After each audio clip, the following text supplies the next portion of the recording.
Ja, heute hat mich ein Bekannter angerufen, der eine Corvette aus den USA importiert hat und der mich darum gebeten hat, mal nach dem Fahrzeug zu schauen. Das Fahrzeug hat ewig lange gestanden und ist auch viele Jahre nicht gelaufen. Und deswegen müssen wir doch mal schauen, was Sache ist und was man alles machen muss, damit man das Fahrzeug wieder auf die Straße bringen kann.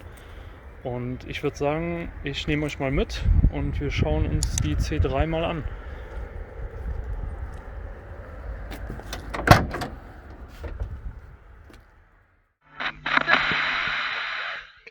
Ja, jetzt müssen wir die Corvette nur noch aufladen und nach Hause bringen.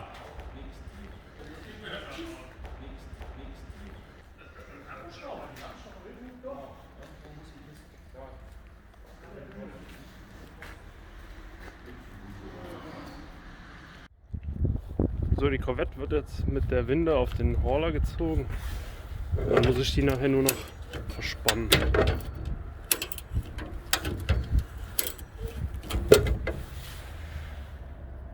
Das ist eine alte Winde aus den 60ern von der US-Armee. Und ja, kostet alles ein bisschen mehr Handarbeit, ein bisschen mehr Kraft wie heute, aber macht dafür auch mehr Spaß.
So, vorne löse ich jetzt auch noch die Befestigung.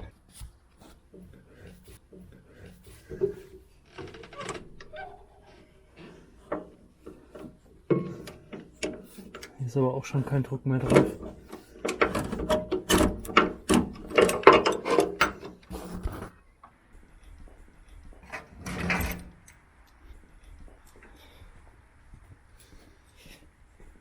Ja, dann haben wir die Corvette schon los. Ich würde sagen, die können wir dann runterrollen lassen.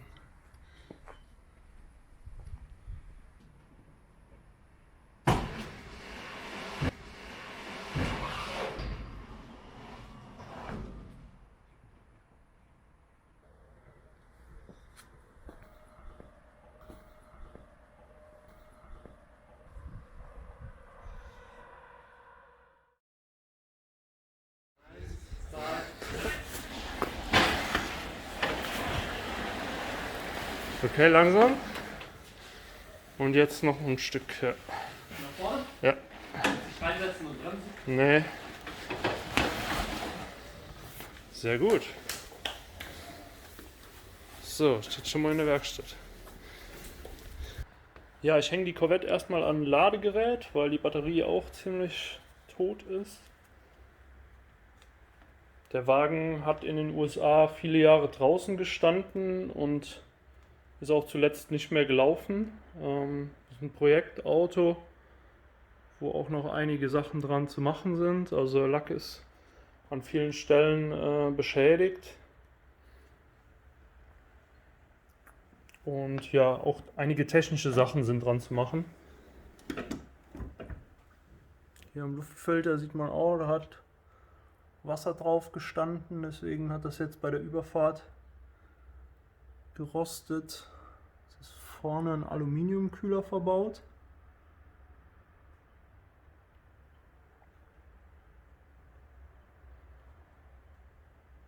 Schon mal eine andere Zündanlage reingekommen.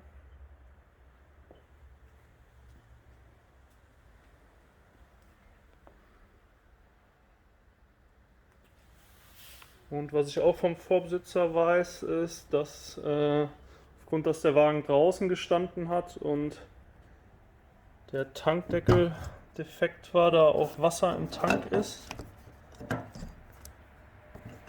Hier hat sich irgendwie der Tankdeckel zerlegt. Und wenn dann das Wasser hier drin steht, dann findet man da im Tank auch, ich versuch's mal, ja doch, da kann man es sehen, ist dann Wasser und Rost drin. Und das wird jetzt der erste Schritt sein, das abzupumpen, beziehungsweise zu testen, ob wir das mit einem separaten Tank hier zum Laufen bekommen. Ich habe dafür hier einen solchen separaten Tank mit einem Benzinhahn und ich werde jetzt die Benzinleitung hier zum Vergaser öffnen. Hier kommt das Ganze von der Benzinpumpe vom Tank und da werde ich das dort abgreifen. Also ich verbinde jetzt die Leitung von dem Zusatztank mit dem Vergaser und hier endet jetzt die ursprüngliche Leitung mit dem Filter. Da da kein hoher Druck drauf ist, kann man das auch so lassen. Das braucht man jetzt nicht unbedingt mit Schellen abdichten.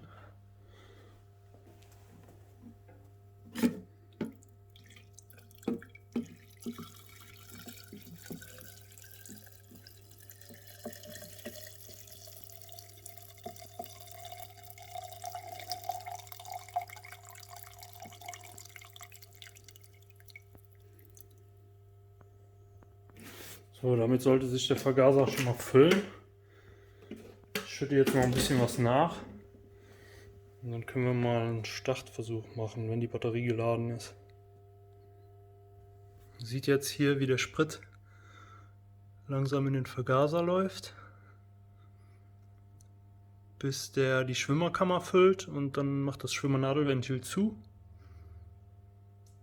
Und dann wird auch jetzt nichts mehr laufen. Also jetzt hört er auf.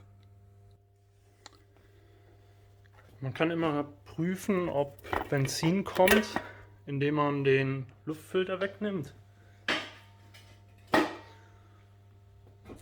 Man hat dann hier vorne die Choke-Klappe. Und man kann dann versuchen, hier mit der Beschleunigerpumpe zu pumpen über den Gaszug. Und wenn da die Membran in der Beschleunigerpumpe noch nicht kaputt ist, dann sieht man jetzt hier, dass Sprit eingespritzt wird. Das ist aber hier jetzt nicht der Fall. Deswegen gehe ich davon aus, dass die Beschleunigerpumpe nicht mehr funktioniert hier im Vergaser, weil da ist eine Membran drin. Wenn die länger steht, dann reißen die oft.